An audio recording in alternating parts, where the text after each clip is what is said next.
Bonjour à tous, je vous propose une série de 4 vidéos sur le thème 5, procréation et sexualité, ou comment devenir des humains responsables, donc dans le cadre de l'enseignement des SVT, en classe de seconde. Bonjour à tous, bienvenue dans cette vidéo sur le thème 5, donc procréation et sexualité, ou comment devenir des humains responsables, donc des hommes et des femmes responsables de leur sexualité. Avant de commencer, je voudrais accorder un grand merci à Monsieur Aymar, qui est enseignant de SVT au lycée Pierre Termier à Grenoble et qui a réalisé ce document de support.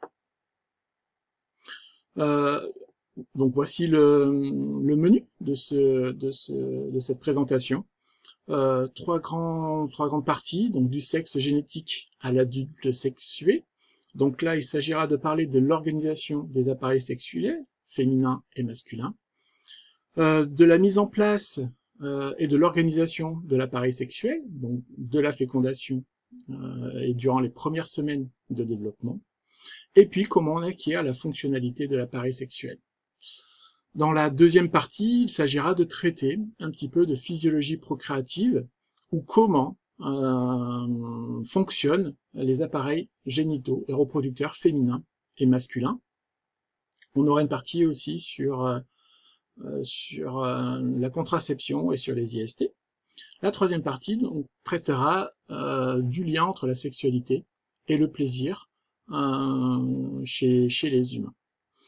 En guise d'introduction, notre sexe, donc qu'on soit féminin ou masculin, nous est assigné dès notre naissance, puisque c'est les médecins, lors de l'accouchement, en regardant entre nos jambes, vont déterminer s'il s'agit d'un bébé mâle ou d'un bébé femelle. Et donc, cette indication, F pour féminin ou M pour masculin, sera présente sur l'ensemble de nos documents d'identité. Dans d'autres pays, comme l'Allemagne ou l'Australie, il existe un troisième genre, ou genre neutre, qui est noté grand N, donc sur les documents administratifs, ce qui n'existe pas chez nous. Alors, du sexe génétique à l'adulte sexué, une première partie sur les grandes lignes un petit peu de l'organisation des appareils sexuels féminins et masculins. Il y a des points communs, une partie externe, une partie interne. Donc, pour la femme, la partie externe est constituée de la vulve. Donc, il va être constitué des petites lèvres, des grandes lèvres, et du clitoris, donc qui sont les parties externes de l'appareil reproducteur. Donc, au moment de la relation intime, donc au moment d'un rapport sexuel, l'excitation sexuelle va provoquer une augmentation de l'apport sanguin dans les corps caverneux qui sont ici, et spongieux qui forment le clitoris. Et donc du coup, on peut parler pour la femme aussi de l'érection du clitoris. Le vagin, le col de l'utérus, les trompes de Fallope et l'ovaire constituent la partie interne de l'appareil reproducteur. Le vagin est le conduit qui va accueillir le pénis lors de l'accouplement ou le coït, et c'est là où donc le sperme va être déposé. Donc cet organe, donc ce vagin est capable, est élastique, il va être capable de se déformer pour s'adapter au pénis. Les gonades, donc ce sont les ovaires qui sont ici, et ce sont elles qui vont être responsables de la fabrication donc des cellules sexuelles, des gamètes, donc des ovocytes, ou plus couramment appelés les ovules, donc qui vont être libérés par les ovaires, et qui vont se déplacer le long des trompes de Fallope pour venir se fixer dans l'utérus s'il y a eu, dans les trompes de Fallope, fécondation de l'ovule par le spermatozoïde. Alors l'utérus, quant à lui, c'est un organe qui est creux, assez musculaire, puisqu'il y a un muscle qui est en charge de sa contraction, donc le myomètre. Donc ça a la forme d'une petite poire. L'intérieur de cet organe va être formé d'un tissu qui va se renouveler régulièrement et qui vont produire un mucus. Donc tous les mois, enfin, tous les cycles féminins, cette membrane interne là à l'utérus va être renouvelée. Donc ce tissu est appelé muqueuse utérine ou encore endomètre. Donc c'est ici que va se dérouler, que va s'accomplir le développement embryonnaire, c'est-à-dire la gestation ou la nidation de 9 mois dans l'espèce humaine. Le col de l'utérus, donc c'est l'extrémité basale de l'utérus, et correspond à la jonction entre l'utérus et le vagin. Les cellules du col vont produire un mucus qui est plus ou moins visqueux et qui se nomme la glaire cervicale.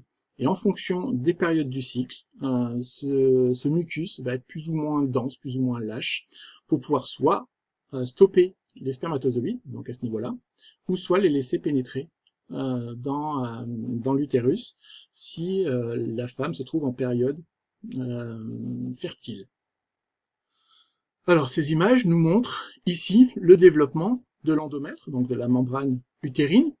Si on part du principe qu'un cycle féminin dure 28 jours, alors cette durée peut être variable en fonction notamment de la durée des règles. Donc là on est parti sur des règles qui durent à peu près 5 jours.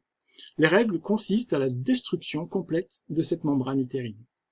Et donc après, cette membrane utérine va progressivement se reconstituer, se renouveler, pour devenir prête à accueillir, en fin de cycle, un embryon, et donc est prête à la nidation, à la gestation. Donc on voit ici les images, donc là, 4e jour, nous sommes en début de cycle, donc la membrane utérine est relativement fine, et puis au 23e jour, on voit que cette membrane utérine est développée assez finement, elle est grande, et puis on voit qu'elle ressemble un peu à une dentelle, donc on appelle ça la dentelle utérine. Donc comme chez la femme, les organes de l'appareil génital masculin sont à la fois externes et internes. Donc le pénis et les bourses, donc ici, sont les organes externes de l'appareil génital masculin.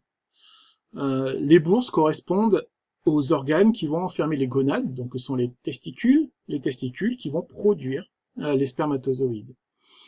Ces spermatozoïdes vont être acheminés vers l'extérieur grâce au canal déférent qui est ici et qui va rencontrer sur son chemin donc des organes internes comme la vésicule séminale ou la prostate qui vont produire un certain nombre de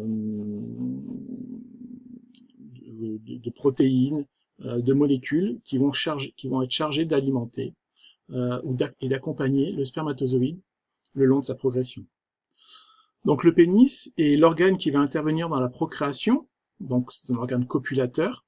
Il intervient aussi dans la miction, donc dans le fait d'éliminer ses urines, et c'est lui donc qui va se gorger de sang par ses corps caverneux notamment, qui vont se gorger de sang pour pouvoir assurer l'érection. Lorsqu'une éjaculation se produit, l'éjaculat ou le sperme, donc c'est 3 à 4 millilitres à peu près, qui comprendra donc des spermatozoïdes en suspension dans le liquide séminal, donc produit par les vésicules séminales et par la prostate. Donc en quelques phrases, si on fait un petit bilan de cette première partie, donc l'organisation des appareils génitaux correspond à ce qui est appelé le phénotype sexuel. Quel que soit le sexe, ce phénotype comprend toujours une gonade productrice d'hormones et de cellules reproductrices, ou autrement dit des gamètes. Donc il s'agit des ovaires pour les femmes et des testicules pour les hommes, des organes génitaux externes, donc la vulve et le pénis et les bourses pour les hommes, et des conduits génitaux reliant les gonades aux organes externes. Dans une deuxième partie, donc, on verra comment se met en place l'organisation de l'appareil sexuel au cours du développement de l'embryon durant la gestation.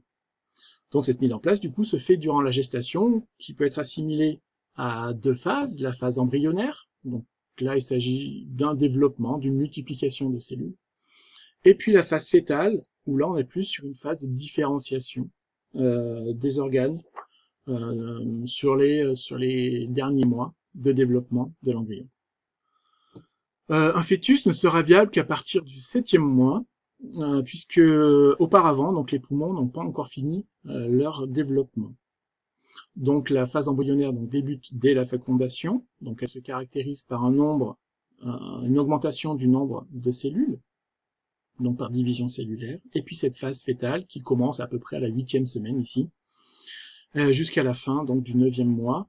Donc c'est une période de croissance et de différenciation. Donc cela veut dire qu'il va y avoir ici une période commune aux deux sexes pendant les premières semaines de développement.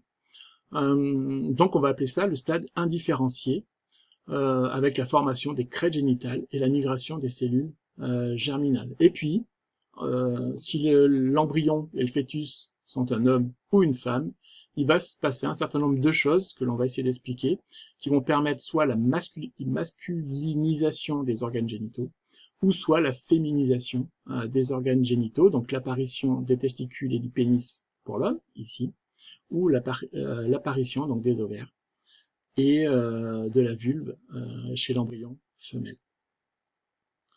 Donc lors de la fécondation, entre un spermatozoïde, ici qui est soit X, soit Y, ou un ovaire qui est forcément X, donc c'est bien le hasard de la rencontre des gamètes ou des cellules sexuelles, donc des spermatozoïdes et des ovocytes, qui va être à l'origine de la mise en place du sexe chromosomique. Donc là, on a une fille, donc un embryon féminin, XX, ou un zygote masculin qui sera XY. Et puis pendant les premières semaines, donc pendant 8 semaines de gestation, on va avoir le développement d'un embryon qui aura des gonades indifférenciées. Donc à ce stade, sur les 8 premières semaines, on n'est pas capable de différencier si c'est un mâle ou une femelle. La seule façon de le différencier, c'est de faire un karyotype de l'embryon pour voir au niveau chromosomique si c'est un embryon XX, donc une fille, ou si c'est un embryon XY, un garçon ou un mâle. Alors concrètement, que se passe-t-il? Donc nous avons notre sexe chromosomique formé à la fécondation qui aboutit à des gonades indifférenciées. Et puis c'est au bout de la 7e ou de la 8e semaine de gestation que la différenciation va avoir lieu. Si je suis un embryon mâle, donc un garçon, j'ai un sexe chromosomique qui est XY. Sur le chromosome Y, il va y avoir la présence d'un gène qui s'appelle le gène SRY. Il y a d'autres gènes également qui vont intervenir, mais on va se concentrer sur celui-ci. Ce gène SRY, donc comme vous le savez, va produire une protéine. Cette protéine, c'est la TDF. Et cette TDF va être à l'origine de la mise en place des testicules. Et les testicules vont produire deux hormones, la testostérone, qui va être à l'origine de la différenciation des voies génitales indifférenciées en voies génitales masculines, et puis une hormone qui va empêcher l'embryon de devenir femelle, donc c'est l'AMH, l'hormone antimullérienne, qui va donc faire en sorte que l'embryon ne devienne pas femelle. Donc on aboutit au sexe gonadique, c'est-à-dire que un mâle va posséder des testicules et des voies génitales masculines, et une femelle, en absence de gène SRY, en présence de d'autres gènes, va développer donc des ovaires et des voies génitales féminines. Donc on va passer du stade indifférencié, où il n'est pas possible de reconnaître l'embryon, mâle ou femelle, au stade différencié, où la différenciation des sexes gonadiques sera possible grâce à l'expression d'un certain nombre de gènes, dont enfin pas le plus important, mais un cas particulier, c'est le gène SRY, qui est présent donc sur le chromosome Y et qui va déclencher l'expression d'autres gènes, comme les gènes SOX, peu importe, qui vont entraîner la différenciation testiculaire des cellules indifférenciées et va bloquer également celle qui aboutirait à des cellules ovariennes. Chez les femelles, donc dans la voie ovarienne, il va y avoir plusieurs cascades qui vont être initiées et qui vont induire une différenciation en cellules ovariennes et empêcher l'entrée dans la voie de différenciation testiculaire. De nombreux chercheurs ont émis l'hypothèse d'un gène de détermination ovarienne, donc qui serait l'équivalent du gène SRY, et qui, pour l'instant, serait appelé le facteur Z. Ce gène initierait et contrôlerait l'expression d'autres gènes comme les gènes FOX et les gènes RSPO1 dans l'ébauche gonadique XX. Et puis donc, à la puberté, va s'exprimer le phénotype sexuel, puisqu'à la puberté,